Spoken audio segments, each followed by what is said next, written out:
నమస్తే, welcome to reflection news. ప్రధాని మోదీని పదవి నుంచి దించడానికి అమెరికాకు సహాయం చేసిన ఒక తెలుగు మహిళ అని ఒక వార్త అయితే నిన్నటి నుంచి చక్కర్లు కొడుతుంది. మరి ఎవరు ఆమె, అసలు ఎందుకు సహాయం చేస్తుంది అనే ఒక అంశంపై మనతో మాట్లాడడానికి senior journalist and political analyst Jayasimha అన్న గారు ఉన్నారు. ఒకసారి వాళ్ళతో మాట్లాడి తెలుసుకుందాం. అన్న నమస్తే. అన్న నమస్తే. ఇంతకు ఎవరు ఈ వీణారెడ్డి, అసలు ఎందుకు అమెరికాకి ఇంతలా సహాయం చేస్తుంది అనే ఒక వార్త అయితే వస్తుంది, మరి ఏమనుకోవచ్చు? వీణారెడ్డి ఈ మధ్య 2 రోజుల నుంచి పేరు వినిపిస్తుంది. అయితే వీణారెడ్డి ఎవరు అని మా చెప్పుకోవాలంటే ఫస్ట్ థింగ్ ఏంటంటే, వీణారెడ్డి తెలుగు మహిళే, కానీ ఆమె అమెరికన్. ఆమె ఆంధ్రప్రదేశ్లో పుట్టిన మాట నిజమే, కానీ ఆమె అమెరికాలో పెరిగింది. అమెరికా పౌరురాలు. ఆమె అమెరికాలోనే చదువుకుంది. ఆమెకు న్యాయశాస్త్రంలో లా డిగ్రీలు ఉన్నాయి. పెద్ద పెద్ద యూనివర్సిటీలో చదివింది ఆమె. కాబట్టి ఆమె అటార్నీగా కూడా పనిచేసింది యుఎస్ గవర్నమెంట్లోకి రాకముందు. యుఎస్ ప్రభుత్వ అధికారిగా మారకముందు ఆమె ప్రైవేట్గా అటార్నీగా కూడా ప్రాక్టీస్ చేసింది. కొన్ని కార్పొరేట్ కంపెనీలకి కార్పొరేట్ అటార్నీగా చేసింది. అంటే పెద్ద పెద్ద కంపెనీలకు న్యాయపరమైన చిక్కులు ఉంటాయి కదా, వాటికి కోర్టులో వాదించడము, లేదంటే న్యాయపరమైన సలహాలు సూచనలు ఇవ్వడము, ఇవన్నీ చేసేదన్నమాట. ఆ తర్వాత క్రమంగా యుఎస్ గవర్నమెంట్కి దీంట్లో సర్వీస్లోకి వచ్చిందనమాట. వచ్చినాక ఆమె ఏంటంటే యుఎస్ ఎయిడ్ అని ఉంది కదా, ఈ యుఎస్ ఎయిడ్ అంటే ఏంటి అంటే, చాలామంది ఏమనుకుంటారంటే యుఎస్ ఎయిడ్ అంటే అమెరికా ప్రభుత్వం ఇచ్చే సహాయం. మనం ఇంగ్లీష్లో ఎయిడ్ అంటే ఎయిడ్ అంటే సహాయం అనుకుంటాం కదా, ఇది డైరెక్ట్గా అమెరికా ప్రభుత్వం ఇచ్చే సహాయం కాదు. యుఎస్ ఎయిడ్ అనేది ఒక సపరేట్ సంస్థ. దాన్ని ట్రంప్ అధికారంలోకి వచ్చినాక పూర్తిగా నిషేధించడం జరిగింది. ఈ యుఎస్ ఎయిడ్ అనే సంస్థ ముఖ్యమైన పని ఏంటి అంటే, ఈ యుఎస్ ఎయిడ్ అనే సంస్థకి అమెరికా ప్రభుత్వం నిధులు ఇస్తుంది. యుఎస్ ఎయిడ్ అనేది ఒకటి ఉంటుంది, సంస్థ సపరేట్గా ఉంటుంది. అది ప్రభుత్వంలో భాగం కాదన్నట్టుగా దాన్ని వేరుగా నడిపిస్తుంటారు. చెప్పడం కూడా ఏం చెప్తారంటే, ఇది ప్రపంచంలో ఉన్న అనేక దేశాల్లో, అంటే చిన్న చిన్న దేశాలు ఉంటాయి కదా, బంగ్లాదేశ్, పాకిస్తాన్, లేదంటే తుర్క్మెనిస్తాన్, కజకిస్తాన్, ఆఫ్రికా దేశాలు, ఈ దేశాలలో సదుద్దేశంతో మంచి మంచి పనుల కోసమని డబ్బులు కేటాయిస్తున్నామని చెప్తుంది అమెరికా. అంటే కొన్ని చోట్ల ఆహార భద్రత, ఆహార లోపంతో పిల్లలు సతమతం అవుతుంటారు. అంటే న్యూట్రిషియస్ ఫుడ్ ఉండదు అనమాట వాళ్ళకి. పేద పిల్లలకు ఆహారము, లేదంటే స్త్రీలకి ఆరోగ్య సమస్యలు ఉంటాయి కొన్ని వెనుకబడ్డ దేశాలలో, వాళ్ళకి ఈ విధంగా రకరకాల కారణాలు ఏవైనా చెప్తారు. చెప్పి వీళ్ళు అక్కడ పోయి సోషల్ సర్వీస్ లాగా చేస్తుంటారు. ఎట్లా చేస్తారు? డైరెక్ట్ చేయదు. యుఎస్ఐడ్ అనే సంస్థ వచ్చి ఏం చేస్తుంది, ఇండియా లాంటి ఒక దేశం ఎన్నుకొని ఇండియాలో అభివృద్ధి పనులకి కానీ, లేకపోతే ప్రజలకున్న సమస్యలు పరిష్కరించడానికి కానీ డబ్బులు కేటాయిస్తుంది. ఆ డబ్బుల్ని ఖర్చు చేయడానికి ఏం చేస్తుంది అంటే, ఇక్కడ ఉన్న ఎన్జిఓలను ఎన్నుకుంటారు. ఎన్జిఓలు అంటే నాన్ గవర్నమెంటల్ ఆర్గనైజేషన్, స్వచ్ఛంద సంస్థలు. ఈ స్వచ్ఛంద సంస్థలు ఎవరు పెడతారు? మేధావులు, జర్నలిస్టులు, లేదంటే రాజకీయ పార్టీలకు అనుబంధంగా పనిచేసే వాళ్ళు, వీళ్ళు ఎవరో కొందరు పెడతారు.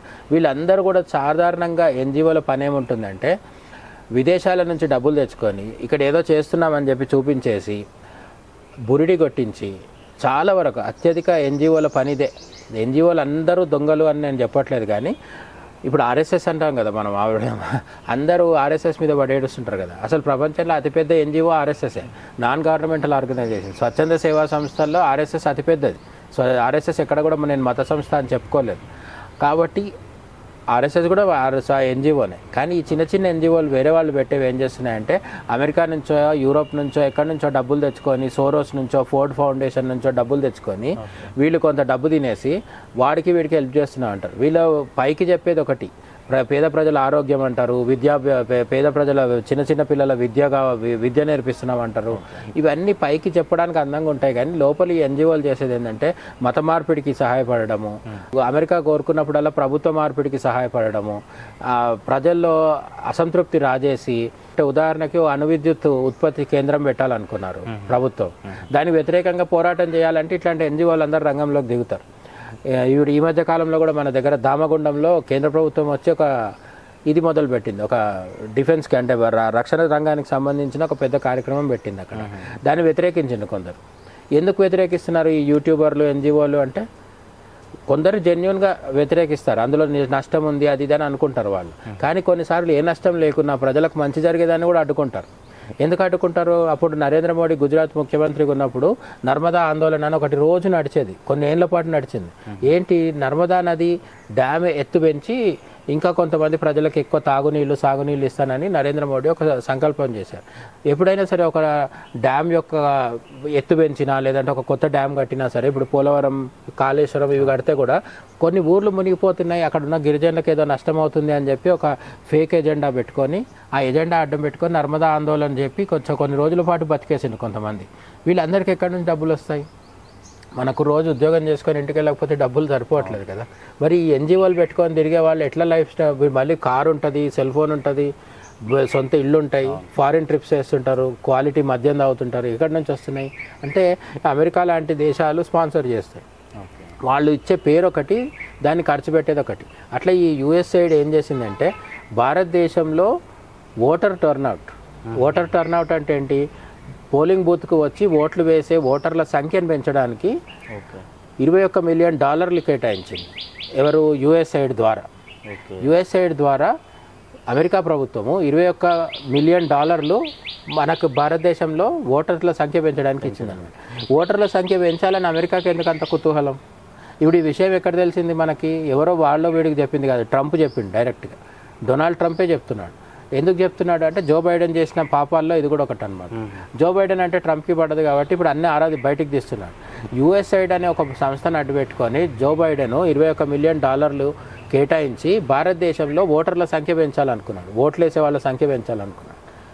ఓటర్లు వేసే సంఖ్య పెంచినప్పుడు ఎవరికి లాభం? భారత్కి లాభం. పైకి అట్లనే కనిపిస్తుంది, వాళ్ళు చెప్పేది కూడా అదే, భారత్కి లాభం, ఓటర్ల చైతన్యం తీసుకొస్తున్నాం అది ఇదే.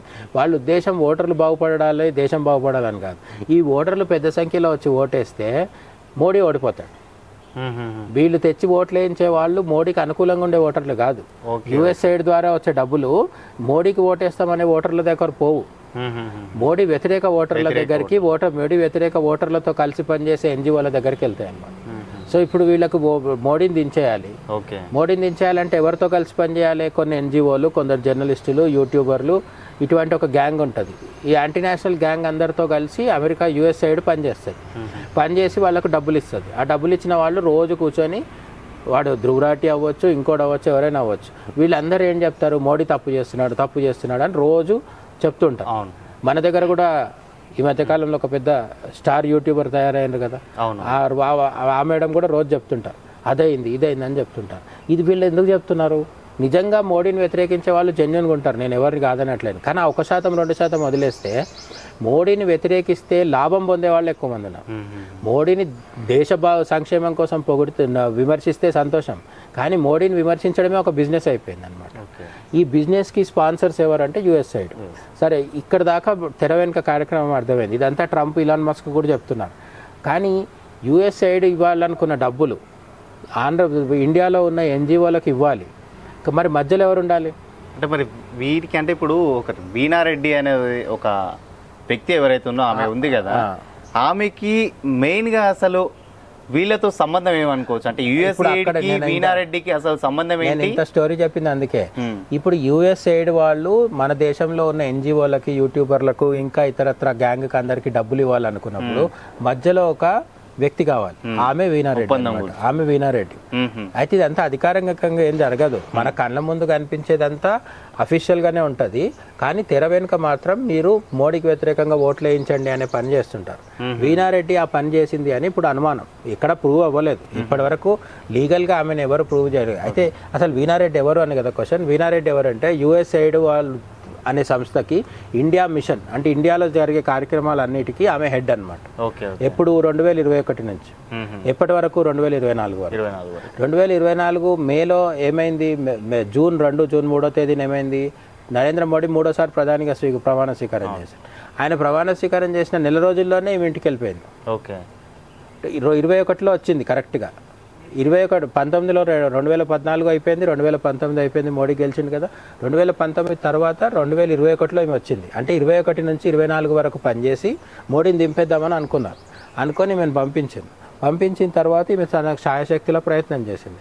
కానీ తర్వాత ఏమైంది? 2024లో 400 సీట్లు అనుకుంటే రాలేదు, కానీ 240తో మళ్ళీ గెలిచింది కదా. ఇంకేముంది పని అనుకున్నది, వెళ్ళిపోయింది అనమాట. ఇప్పుడు మహేష్ జెఠ్మలాని అనే లాయర్ ఏమంటున్నారంటే, రామ్ జెఠ్మలాని వాళ్ళ వారసుడు మహేష్ జెఠ్మలాని ఏమంటున్నారంటే, ఇక్కడే ఉంటే ఇక్కడున్న ఇన్వెస్టిగేషన్ సంబంధించి సిబిఐ కావచ్చు ఇతర ఎవరైనా సరే వాళ్ళు తనని ఏమైనా ప్రశ్నిస్తారేమో అనే ఆందోళనతో కూడా వీణారెడ్డి వెళ్ళిపోయింది అని చెప్తున్నారు. ఈ వీణారెడ్డి ఎవరు అని మనం చెప్పుకున్నాం కదా, ప్రైవేట్గా ముందు లాయర్గా పనిచేసి క్రమంగా యుఎస్ దాంట్లో జాయిన్ అయ్యింది, యుఎస్ గవర్నమెంట్లో జాయిన్ అయ్యి యుఎస్ఐడ్ సంస్థకి ఒక ఏమంటారు సర్వీసెస్ అందించేదన్నమాట. అట్లా చాలా దేశాల్లో చేసింది, సెంట్రల్ అమెరికాలో చేసింది, సెంట్రల్ ఏషియాలో చేసింది, చిన్న చిన్న దేశాల్లో చేసింది, పాకిస్తాన్లో కూడా చేసింది. అట్లా ఇండియాకు కూడా వచ్చిందనమాట. ఇండియాకి 2021లో వచ్చి 24 వరకు పనిచేసి వెళ్ళింది. ఈ 2021-24 వల్ల మధ్యలో ఆ వీణారెడ్డి చేసిన పనులు ఏంటి అని అఫీషియల్గా చూస్తే కేంద్ర ప్రభుత్వంతో కూడా కలిసి పనిచేసింది, మోడీ ప్రభుత్వంతో. ఇండియన్ రైల్వేస్, అట్లనే గ్రామీణ ప్రాంతాల్లో ఉండే మహిళల ఆరోగ్యము, వీటికి సంబంధించిన ఆరోగ్యాలలో యుఎస్ఐ డబ్బులు తెచ్చి భారత ప్రభుత్వంతో కలిసి మేము పనిచేసింది. అక్కడ ఎవరికి అభ్యంతరం లేదు. కానీ తెర వెనుక ఈ $21 మిలియన్ ఏవైతే ఉన్నాయో ఆ డాలర్లని ఎన్నికల టైంలో వీణారెడ్డి ఏ ఎన్జిఓలకు ఇచ్చి ఖర్చు పెట్టించింది అనేది ఇప్పుడు సమస్య. అందుకు ఆమె పేరు 2 రోజులుగా బయట అంటే వార్తల్లో వినిపిస్తుంది.